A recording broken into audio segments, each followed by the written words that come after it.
평생을 바쳐 일하고 아껴서 장만한 이 연희동 2층 단독주택은 제 인생 그 자체였습니다. 골목 어귀에서부터 단정하게 가꾼 화단이 먼저 손님을 맞는 남양의 볕이 잘 드는 집이었죠. 10여 년 전 남편을 먼저 하늘로 보내고 억척같이 식당 일을 하며 아들 지훈이를 키워냈습니다. 제 젊은 날의 땀과 눈물이 벽돌 한 장 한 장에 고스란히 스며 있는 집이라고 해도 과언이 아니에요. 지훈이가 결혼하고 저는 조금의 망설임도 없이 2층을 아들 내외의 공간으로 내주었습니다. 햇볕이 가장 잘 들고 전망도 좋은 곳이었죠. 1층에 안방을 쓰던 저는 기꺼이 작은 건넌방으로 옮겼습니다. 제 유일한 혈육인 아들이 편안하고 안락하게 사는 모습을 보는 것이 제 인생의 마지막 보람이라고 굳게 믿었기 때문입니다.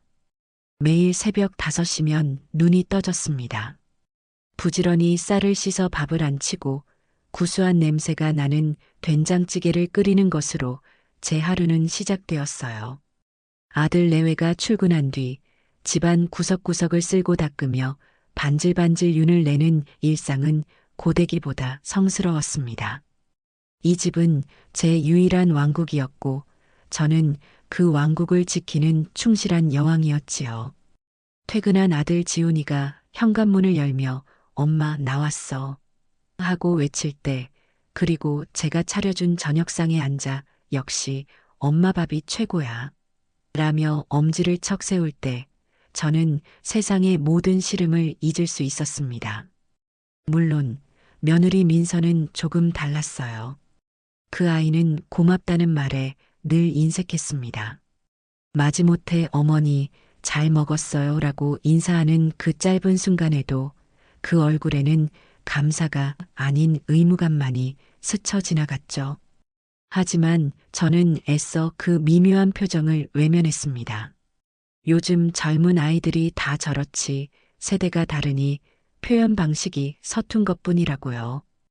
이 집이 주는 안정감과 내 아들이 행복해하는 모습만으로도 저는 충분히 감사하고 만족했습니다.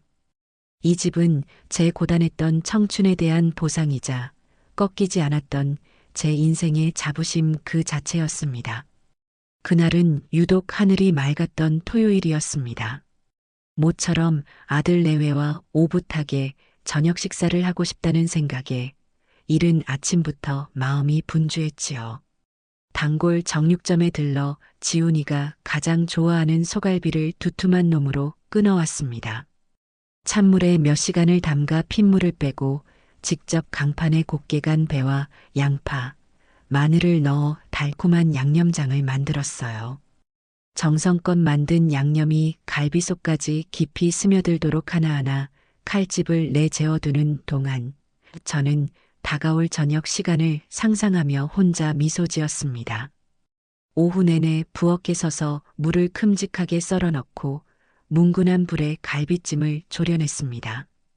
달콤하고 짭조름한 간장 냄새가 온 집안에 진동했죠. 이건 단순한 음식 냄새가 아니었습니다. 가족의 저녁을 준비하는 어머니의 마음, 이 집을 든든하게 채우는 행복의 냄새라고 저는 믿어 의심치 않았어요. 식탁에는 특별히 아껴두었던 유기 그릇까지 꺼내 정갈하게 놓았습니다. 모든 것이 완벽했습니다. 저녁 7시쯤 2층에서 계단을 내려오는 소리가 들렸습니다. 지훈이의 묵직한 발소리와 그 뒤를 따르는 민서의 또각거리는 날카로운 구두 소리였죠. 그런데 식탁으로 향하는 민서의 손에는 낯선 비닐봉지가 들려있더군요. 그 아이는 제가 몇 시간을 공들여 차린 정갈한 밥상은 거들떠보지도 않았습니다. 곧장 부엌으로 가 봉지에서 차가운 플라스틱 용기를 꺼내더니 그 내용물을 커다란 자기 대접에 와르르 쏟아부었습니다. 순간 코를 찌르는 낯설고 강렬한 향신료 냄새가 집안의 구수한 갈비찜 냄새를 난폭하게 밀어냈습니다.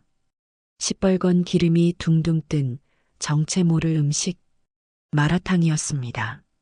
민서야, 이게 다 뭐냐? 내가 너희 먹으려고 갈비찜을 한가득 해놨는데. 애써 침착함을 유지하며 묻는 제 말에 민서는 다 쓴 포장 용기를 보란 듯이 쓰레기통에 구겨 넣으며 대수롭지 않게 대답했습니다. 어머니, 요새 누가 이런 걸 먹어요? 이거 다 기름 덩어리, 콜레스테롤 덩어리잖아요. 그 아이는 제 얼굴과 제가 만든 갈비찜을 번갈아 보며 혀를 찼습니다. 순간 심장이 쿵 하고 내려앉으며 숨이 턱 막히는 기분이었어요. 그러니까 맨날 여기저기 쑤신다고 병원 다니시죠. 어머니, 제발 저희 생각해서라도 식단 관리 좀 하세요. 네. 나중에 저희한테 짐 되기 싫으시면요. 그건 걱정의 말이 아니었습니다. 짐이 될 테니 알아서 처신하라는 예의라는 얇은 포장지로 감싼 날카로운 칼날이었죠. 제 얼굴이 화끈 달아오르는 것을 느꼈습니다. 애써 차린 갈비찜이며 정갈한 나물 반찬들이 순식간에 빛을 잃고 그저 아무도 원치 않는 음식물 쓰레기처럼 보이기 시작했어요. 식탁의 공기는 칼로 벨 수 있을 만큼 차갑고 날카롭게 얼어붙었습니다. 아들 지훈이는 제 얼굴 한 번, 제 아내의 싸늘한 얼굴 한 번을 번갈아 보더니 이내 밥그릇에 고개를 쳐박고 말았습니다. 아들은 잠시 망설이는 듯 하더니 제 눈치를 보며 갈비찜 한 점을 집어 입에 넣었습니다. 하지만 그 모습은 제 마음을 위로하기는커녕 더 깊은 상처를 냈습니다. 억지로 의무를 다하려는 듯 아무 맛도 느끼지 못하는 얼굴로 우물거리는 아들의 모습. 아, 내 아들이지만 이제 저 아이의 남편이 먼저구나. 서운함과 배신감이 파도처럼 밀려왔습니다. 결국 그날 저녁 식탁 위에서는 민서가 마라탕면을 후루룩 소리내며 먹는 소리만이 요란하게 울려 퍼졌습니다. 제가 만든 갈비찜은 거의 그대로 남겨졌고 우리 세 사람 사이에는 무겁고 어색한 침묵만이 감돌았습니다. 그릇을 닦는 내내 손이 떨렸습니다. 거의 그대로 남은 갈비찜을 음식물 쓰레기 봉투에 쏟아부을 때 제 인생의 일부가 함께 버려지는 듯한 참담한 기분이 들었죠. 설거지를 마치고 뻐근한 허리를 두드리며 거실 소파에 주저앉았습니다. 싱크대에 쌓여있던 그릇들을 정리하고 나니 엉망이 된 마음도 조금은 정리가 되는 듯 했습니다. 그래, 저 아이가 원래 입이 짧고 까탈스러우니 내가 이해해야지. 취향이 다른 것을 어쩌겠나. 그렇게 억지로 필사적으로 스스로를 다독이고 있었어요. 밤 공기가 제법 선선해 거실 창문을 조금 열어두었는데 바로 그 열린 창문 틈으로 지옥의 문이 함께 열렸습니다. 2층 베란다에서 친구와 통화하는 민서의 날카로운 목소리가 밤의 정적을 깨고 유리 조각처럼 날아와 박혔습니다. 아, 진짜 미치겠다니까. 그 노인네랑 한 집에 사는 거 숨막혀 죽을 것 같아. 노인네. 그 한마디에 제 심장이 바닥으로 곤두박질 치는 것 같았습니다. 그 퀴퀴한 된장 냄새랑 촌스러운 살림살이들. 아주 돌아버리겠어. 내가 왜 이런 데서 살아야 하냐고. 퀴퀴한 된장 냄새. 촌스러운 살림살이. 그 단어 하나하나가 비수가 되어 제 심장을 후벼 팠습니다.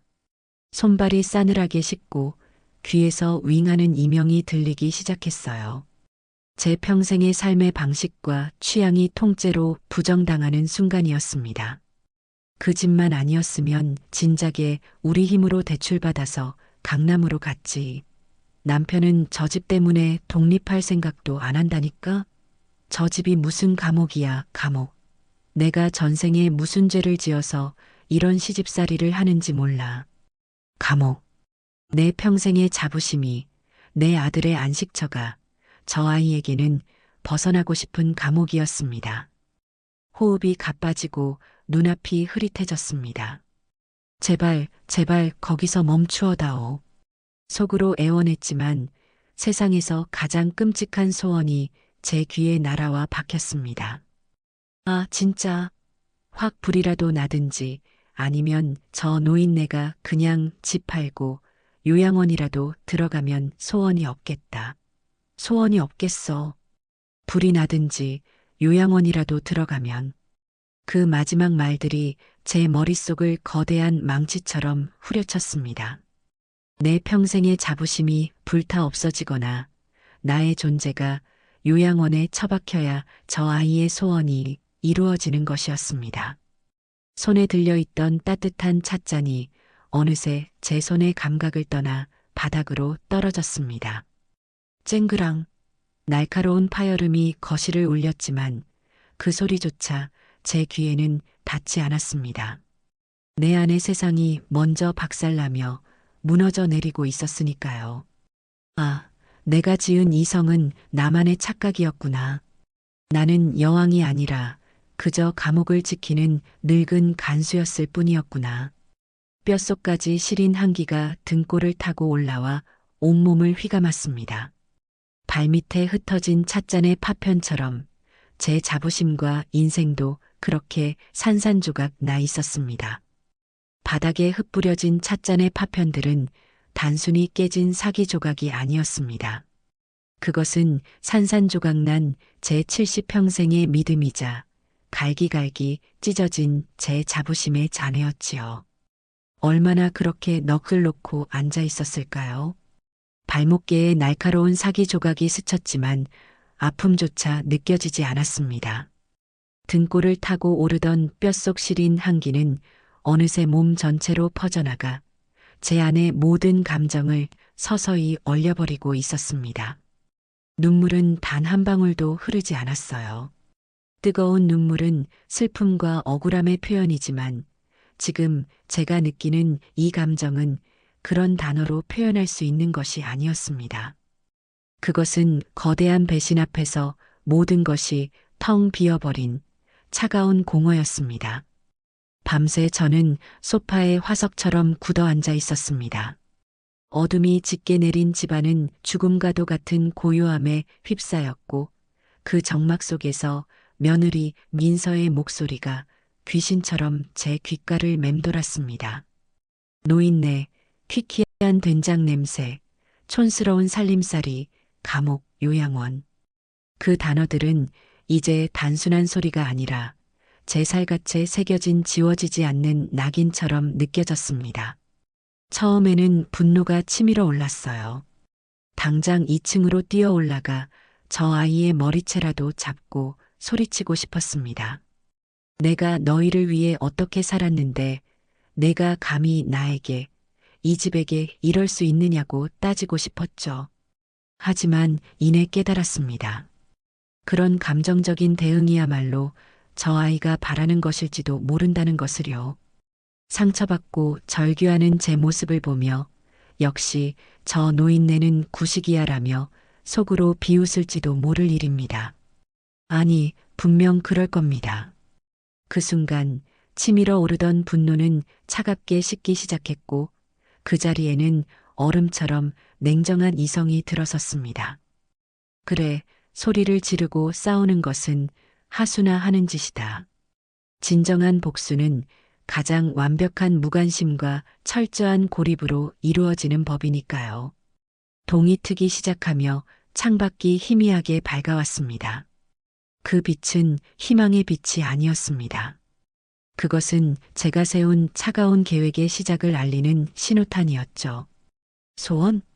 그래, 내가 아주 깨끗하게 들어주마. 너희들 인생에서 나라는 존재를, 이 집이라는 울타리를 흔적도 없이 지워주지. 이것은 더 이상 감정적인 복수가 아니었습니다. 내 남은 인생의 존엄을 지키기 위한, 생존을 위한 가장 이성적인 선택이었어요. 저는 자리에서 일어나 먼지가 쌓인 작은 서재로 향했습니다. 그리고 몇 년 만에 컴퓨터의 전원을 켰죠.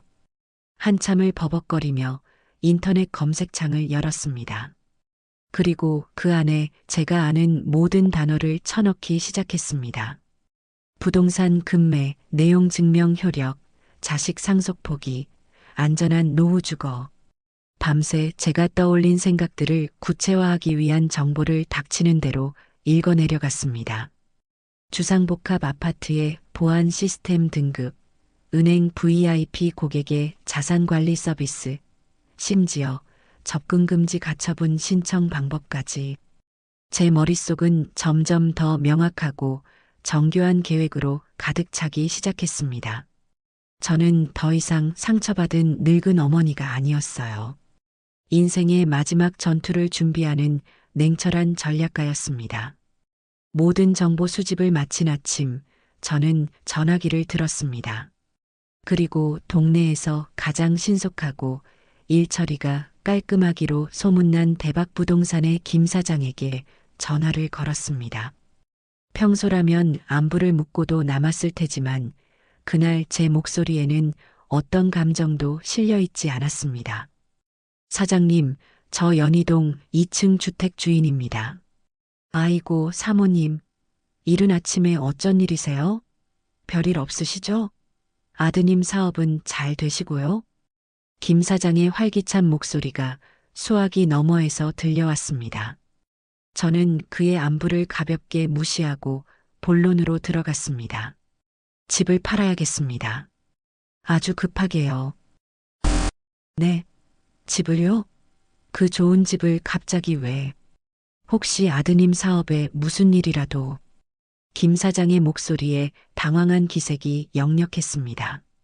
저는 조금의 흔들림도 없이 말을 이었습니다. 그런 것 아닙니다.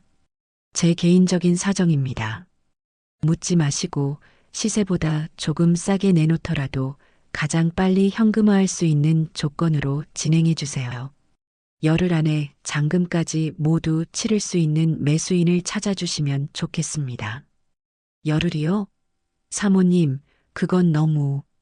중개 수수료는 법정 요율의 2배로 챙겨드리겠습니다. 제 마지막 말에 김 사장은 순간 말을 잃었습니다. 돈의 힘은 이렇게나 직설적이고 강력한 것이었죠. 그는 이내 진지하고 사무적인 목소리로 알겠습니다. 사모님. 사모님의 뜻이 그러시다면 제가 모든 채널을 동원해서 바로 알아보겠습니다라고 대답했습니다. 전화를 끊고 저는 곧바로 2번째 계획을 실행에 옮겼습니다. 아들 지훈이에게 전화를 거는 것이었죠. 이것은 제 계획의 완결성을 위한 마지막 시험이었습니다. 제 안에 혹시라도 티끌만큼이라도 남아있을지 모를 한 줌의 미련까지 완벽하게 불태워버리기 위한 저 자신을 위한 의식이었습니다. 신호음이 몇 번 울리고 나서야 지훈이가 잠이 덜 깬 목소리로 전화를 받았습니다. 저는 미리 연습한 대로 최대한 아프고 힘없는 목소리를 쥐어짰습니다. 여보세요. 엄마. 지훈아, 엄마인데. 어젯밤부터 몸이 영 안 좋구나. 허리도 쑤시고 온몸에 열이 나는 것 같아. 아무래도 몸살이 심하게 온 모양이다. 오늘 주말인데 미안하지만 잠깐 와서 엄마 죽이라도 좀 끓여주고 집안일 좀 도와줄 수 있겠니? 수화기 너머로 잠시 침묵이 흘렀어요. 그리고 바로 옆에서 뒤척이는 소리와 함께 모든 것을 끝장내는 민서의 짜증 섞인 목소리가 희미하게 하지만 아주 선명하게 제 고막을 파고들었습니다. 아, 또야? 또 시작이네. 당신 엄마는 왜 맨날 우리만 시켜? 아프시면 병원을 가시든가 아니면 사람을 쓰시라 그래. 우린 오늘 백화점 가기로 약속했잖아. 그 목소리를 듣는 순간 저는 속으로 차갑게 미소 지었습니다.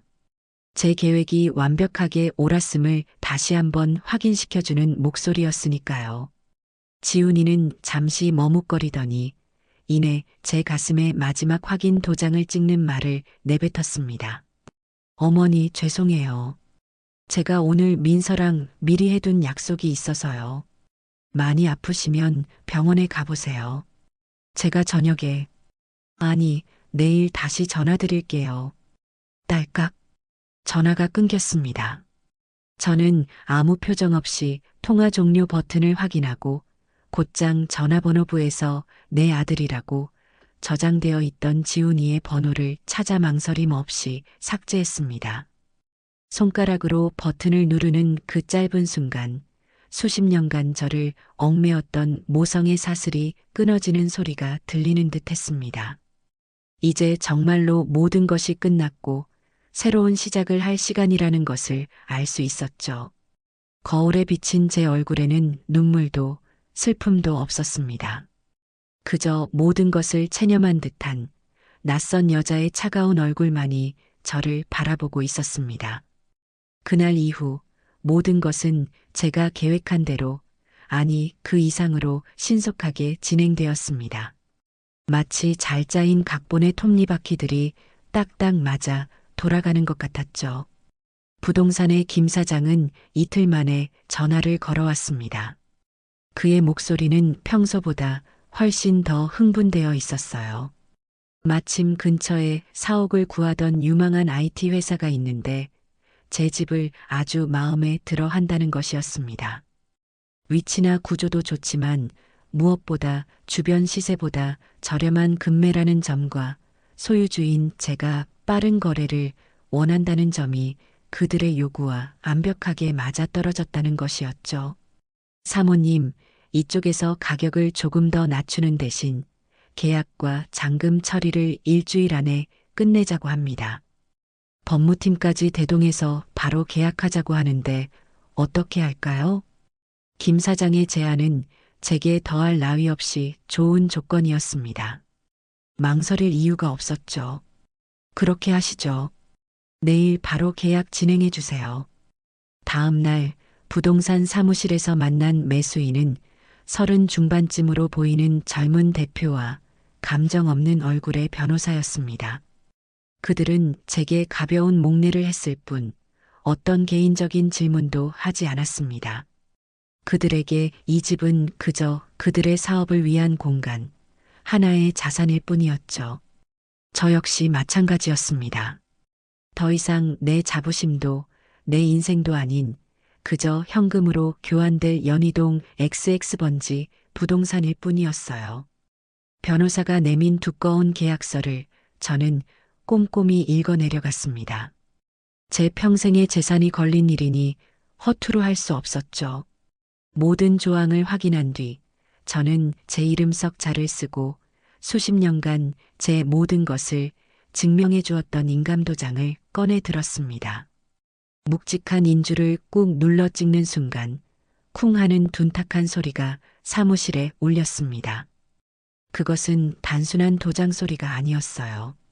제 과거의 삶의 마침표를 찍는 소리이자 저를 올가매던 모든 것들로부터의 독립을 선언하는 소리였습니다. 계약금을 제 통장으로 바로 입금받은 저는 곧장 제가 미리 점 찍어두었던 도심의 한 최신 주상복합 아파트의 계약을 마쳤습니다. 외부인의 출입을 철저히 통제하는 보안 시스템과 호텔급 컨시어지 서비스까지 제공되는 곳이었죠. 아들 내외는커녕 그 누구도 제 허락 없이는 아파트 로비조차 통과할 수 없는 곳이었습니다. 잔금을 치르기 전 남은 며칠 동안 저는 제 왕국을 해체하는 일에 착수했습니다. 이삿짐 센터를 부르는 대신 구청에 연락해 대형 폐기물 수거를 신청하고 동네 고물상에 연락해 책과 헌 옷들을 처리했습니다. 가장 먼저 버린 것은 거실벽 한가운데에 걸려있던 대형 가족 사진이었어요. 값비싼 원목 액자 속에서 어색하게 웃고 있는 민서와 그 옆에서 어쩔 줄 몰라 하는 지훈이, 그리고 그들을 인자한 미소로 바라보고 있는 과거의 저. 그 모든 것이 거대한 위선 덩어리처럼 느껴져 저는 사진을 액자에서 꺼내 2번 생각하지 않고 갈기갈기 찢어 쓰레기 봉투에 쳐넣었습니다. 남편과 함께 혼수로 장만했던 이제는 칠이 벗겨진 낡은 자개장. 지훈이가 어릴 때 뒹굴며 놀던 거실에 달아빠진 양탄자. 온 가족이 둘러앉아 수천 번의 식사를 했던 모서리가 둥글게 다른 주방의 4인용 식탁. 그 모든 것에 폐기물이라고 적힌 붉은 스티커가 붙었습니다. 스티커가 하나씩 붙을 때마다 제 마음속 응어리도 하나씩 떨어져 나가는 기분이었어요. 장롱 깊숙한 곳을 정리하다 비단 보자기에 쌓인 낡은 오동나무 상자를 발견했습니다. 그 안에는 지훈이의 탯줄과 베넷 저고리, 돌반지, 그리고 제가 삐뚤빼뚤한 글씨로 쓴 육아일기가 들어 있었죠. 한때는 제 목숨보다 소중했던 눈물 없이는 볼 수 없었던 추억의 물건들이었습니다. 저는 그 상자를 한참 동안 말없이 내려다보았습니다. 그리고는 어떤 망설임도 없이 그 상자를 다른 폐기물들과 함께 내놓았습니다. 과거의 추억은 새로운 삶을 시작하려는 사람에게는 거추장스러운 짐일 뿐이니까요. 제가 챙긴 것은 오직 계절별 옷 몇 벌과 속옷, 그리고 수십 년간 저의 역사가 담긴 통장들과 인감도장, 신분증이 전부였습니다. 집안의 모든 것이 사라지고 텅 빈 공간이 드러났을 때 저는 슬픔 대신 기이한 평온과 자유를 느꼈습니다. 모든 것을 버리고 나니 비로소 박금자라는 제 이름 석자만 오롯이 남은 겁니다. 잔금을 치른 날 저는 마지막으로 텅 빈 집을 둘러보았습니다. 햇살만이 온기를 잃지 않은 채 텅 빈 거실을 비추고 있었죠. 이제는 제 목소리조차 낯설게 울리는 텅 빈 공간이었습니다. 부엌으로 가 먼지 하나 없이 닦아놓은 식탁 위에 편지 한 장을 올려두었습니다. 딱 세 문장이었죠. 너의 소원대로 이 집은 팔았다. 이제 이 집도 나도 없으니 스트레스 받지 말고 잘 살아라. 나를 찾을 생각 마라. 이것이 내가 너희에게 주는 마지막 배려다. 이름도 마지막 인사도 없었습니다. 저는 그 편지를 마지막으로 한번 쳐다본 뒤 미련 없이 돌아섰습니다. 현관문을 열고 밖으로 나와 한 번도 뒤돌아보지 않고 골목을 빠져나왔습니다. 제 평생을 바친 연희동 집의 문이 제 등 뒤에서 완벽하게 닫혔습니다. 그렇게 저는 제 과거로부터 아들의 인생으로부터 완벽하게 증발했습니다. 새로운 아파트의 묵직한 현관문을 닫고 최신 디지털 잠금 장치가 위잉하는 기계음과 함께 잠기는 순간 저는 비로소 몇 겹의 철갑으로 둘러싸인 안전한 요새에 도착한 기분이었습니다. 40층 높이에 위치한 아파트의 거실은 3면이 통유리로 되어 있어 서울의 전경이 거대한 파노라마 스크린처럼 눈앞에 펼쳐졌죠. 발 아래로는 장난감처럼 보이는 자동차들과 성냥갑 같은 빌딩들이 끝없이 이어져 있었습니다. 한평생 땅에 발붙이고 살았던 저에게 이렇게 높은 곳에서 세상을 내려다보는 경험은 모든 것이 낯설고 비현실적으로 느껴졌어요. 이사 첫날 저는 아무것도 하지 않았습니다. 가구도 살림도 없는 텅 빈 공간이었지만 이상하게 마음은 꽉 찬 느낌이었죠. 배달 앱을 켜고 메뉴판을 보다가 눈에 띈 가장 비싼 호텔 일식당의 특선 초밥 세트를 주문했습니다. 30분쯤 지나자 정갈한 유니폼을 입은 직원이 보온 가방에 든 음식을 공손하게 건네주더군요. 이사 오며 가져온 작은 교자상 위에 음식을 펼쳐놓고 편의점에서 사온 작은 병에 든 와인을 곁들였습니다. 누군가의 식사를 챙겨주지 않아도 된다는 사실, 내가 먹고 싶은 것을, 내가 먹고 싶은 시간에 누구의 눈치도 보지 않고 먹을 수 있다는 자유가 이렇게 달콤하고 짜릿한 것인지 70평생 처음 알았습니다. 그날 밤 저는 수십 년 만에 처음으로 그 어떤 꿈도 꾸지 않고 깊은 잠에 들었습니다. 다음 날 아침 저는 새로운 인생을 위한 본격적인 첫걸음을 내디뎠습니다. 가장 먼저 한 일은 핸드폰 대리점에 가서 최신형 스마트폰으로 바꾸고 완전히 새로운 번호를 만드는 것이었죠. 그리고 곧장 제 주거래 은행의 본점 VIP 라운지로 향했습니다. 수십억에 달하는 거액이 찍힌 통장을 내밀자 평소에는 얼굴 한번 보기 힘들었던 지점장까지 달려 나와 제게 90도로 허리를 굽혔습니다. 돈의 힘이란 이토록 노골적이고 강력한 것이구나. 씁쓸하면서도 현실을 직시하게 되는 순간이었죠. 저는 젊고 유능해 보이는 자산관리사 김민준 팀장이라는 청년 앞에 앉았습니다. 그리고 제 요구를 한치의 오차도 없이 정확하게 전달했습니다. 이 돈은 제 남은 인생을 위한 전부입니다. 내일 당장 세상이 망해도 원금은 지킬 수 있을 만큼 가장 안정적인 국공채와 우량 채권에 분산 예치해 주세요. 그리고 어떤 위험도 감수하고 싶지 않습니다. 매달 제가 살아가는데 부족함이 없을 만큼의 생활비가 제 통장으로 자동이체 되도록 완벽한 시스템을 만들어 주세요. 마지막으로 제 허락 없이는 그 누구도 설령 제 호적에 올라 있는 아들이라 할지라도 이 자산에 대해 단 1원도 문의하거나 접근할 수 없도록 은행이 제공할 수 있는 가장 높은 수준의 보안을 걸어주시기 바랍니다. 제 단호하고 명확한 태도에 김 팀장은 잠시 놀란 듯 하더니 이내 존경심이 담긴 눈빛으로 고개를 끄덕였습니다. 알겠습니다. 박금자 고객님. 고객님의 뜻이 확고하시니 제가 가진 모든 역량을 동원해